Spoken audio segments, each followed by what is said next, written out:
Amici del Portale del Verde, buongiorno, ben ritrovati. Oggi giriamo un video, non parla di galline ma parla bensì di uova. Perché? Perché la lasciamo andare questa che ha voglia di andare?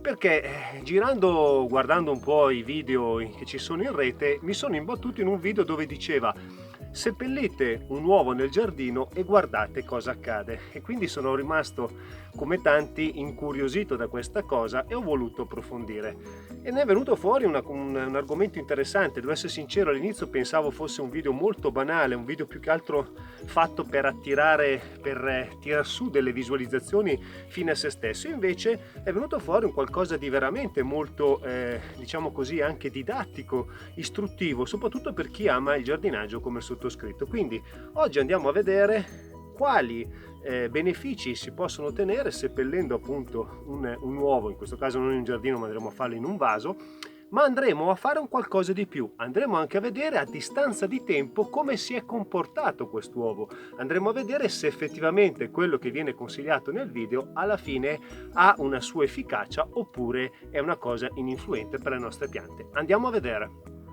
Bene, abbiamo 4 modi per poter utilizzare i nostri gusci d'uovo. Il primo è quello di andare a metterlo intero sul fondo di un vaso.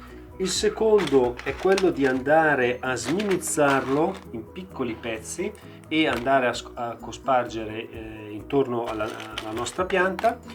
Il terzo è lo stesso, però ha una funzione diversa, serve principalmente per tenere lontano le lumache, quindi è un repellente per le lumache perché andremo a metterlo intorno alla pianta per evitare che le lumache vadano a mangiarla.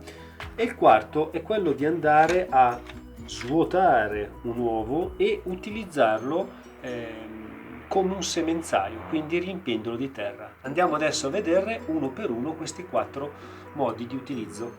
Bene, per fare questo esperimento cercheremo di fare esattamente le stesse cose sia per questo vaso che per quest'altro. L'unica differenza sarà l'uovo che andremo a mettere nel fondo di un vaso e nell'altro invece no. Quindi cercheremo proprio di vedere se questa teoria dell'uovo alla fine vale qualcosa. Allora, come vedete il terriccio, io ho preso del terriccio da me prodotto con il compostaggio, è identico, i vasi sono di identico diametro e adesso a questo punto in questo vaso andrò a mettere, come viene descritto nei vari video, l'uovo sul fondo, vedete, e dopo andrò a ricoprirlo di terra. Non l'ho proprio appoggiato sul fondo proprio perché ha bisogno di avere anche sotto della terra. Ecco, adesso l'ho ricoperto, quindi l'uovo non si vede più e a questo punto andremo a metterci sopra una piantina. Ne ho prese 6, giusto anche per poterle scegliere proprio anche della stessa grandezza, perché sapete quando magari se ne comprano 2 o 4 potrebbe anche risultare difficoltoso trovare la stessa grandezza di pianta. Però guardate, in questo caso sono anche stato abbastanza fortunato perché ho scelto questo vassoio e come vedete ci sono 2 piante che possiamo dire sono perfettamente uguali. A questo punto mettiamo questa dove c'è l'uovo e quest'altra, rabbocchiamo ancora con un po' di terra questo vasetto e andiamo a riempire i 2 vasi lo stesso medesimo giorno, stesso medesimo vaso, stessa terra, stesso tipo di pianta. Qui in questo caso sono delle fragole 4 stagioni prodotte dallo stesso vivaista, quindi abbiamo la stessa identica pianta. Eccola qua, uno, e adesso andiamo a fare l'altro.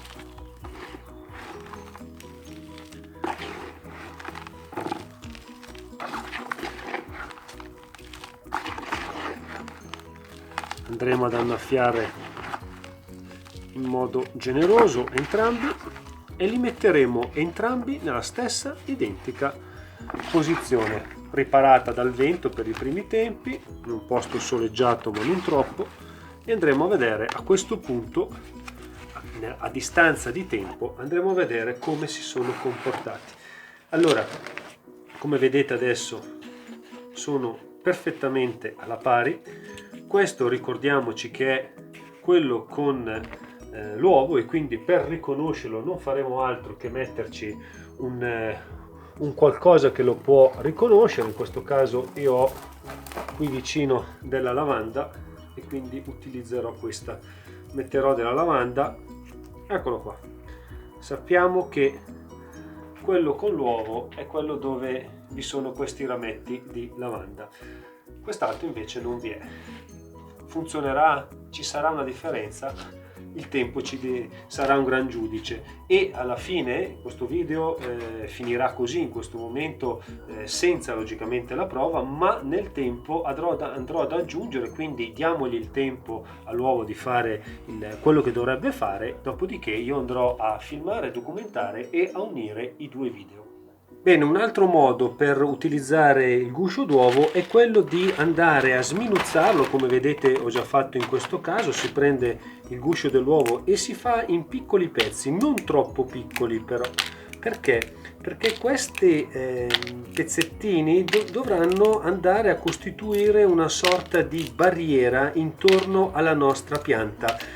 È una barriera che darà molto fastidio alle lumache, le lumacacce, perché risulta essere, come vedete, il pezzettino risulta essere tagliente, quindi a noi non fa nulla, ma alla lumaca non fa assolutamente bene. Quindi noi andremo a prendere questi pezzettini e andremo a cospargere intorno alla nostra pianta, creando una sorta di barriera naturale. Eccolo qua. Li mettiamo in questo modo. A questo punto, oltre che a proteggere la nostra pianta, perché la lumaca non si avvicinerà, noi avremo anche la possibilità di avere un concime a lenta cessione. Lenta cessione vuol dire che, proprio come dice la parola stessa, viene ceduto lentamente nel terreno tutto ciò che c'è di buono in questo composto, in questo caso in questo guscio che è ricchissimo di calcio. Quindi noi avremo un po' come la cornunghia, che anche lei è un concime a lenta cessione, e vedete, guardate che bello che è, come viene bene. Noi non faremo altro che andare a mettere intorno alle nostre piantine il guscio d'uovo appunto sminuzzato. Ecco, un ottimo metodo per poter utilizzare l'uovo come fertilizzante è quello di andare ad aprirlo nella parte superiore, facendo un poco di attenzione, se no, essendo molto fragile, si rompe. Una volta ottenuto questo, che non è altro che l'uovo svuotato, perciò diventa un semenzaio naturale e soprattutto ricco di calcio, in questo caso di un ottimo fertilizzante soprattutto per i pomodori. Cosa andremo a fare? Andremo a prendere il nostro guscio d'uovo svuotato, lo andremo a riempire quasi interamente di terra.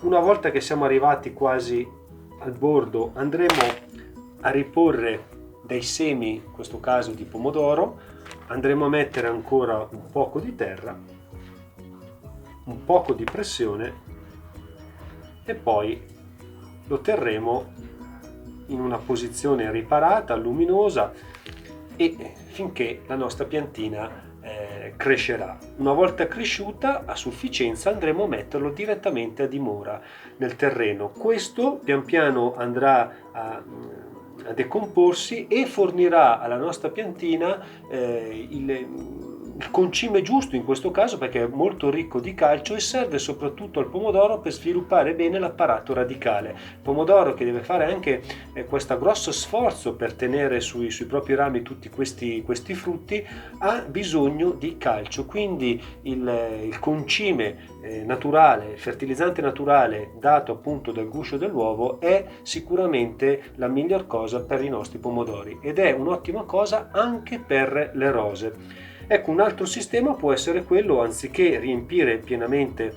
il guscio d'uovo di terra, ne mettiamo di meno solo sul fondo, si prende una piantina. A questo punto io qui ho delle fragole e non ci stanno, non posso farvelo vedere, non è ancora il momento dei pomodori. Quando ci saranno le piantine di pomodori non faccio altro che prendere una piantina già zollata, la metto all'interno, la riempio ancora un po' di terra e anche qui aspetto che prende, oppure posso già andare comunque a metterla a dimora in questo involucro che gli fornirà appunto l'apporto necessario di calcio. Se questo video ti è piaciuto, come sempre ti chiedo di spolliciare e soprattutto di condividere questo video nei social, ma soprattutto lascia un bel commento, facci sapere com'è andata con l'uovo.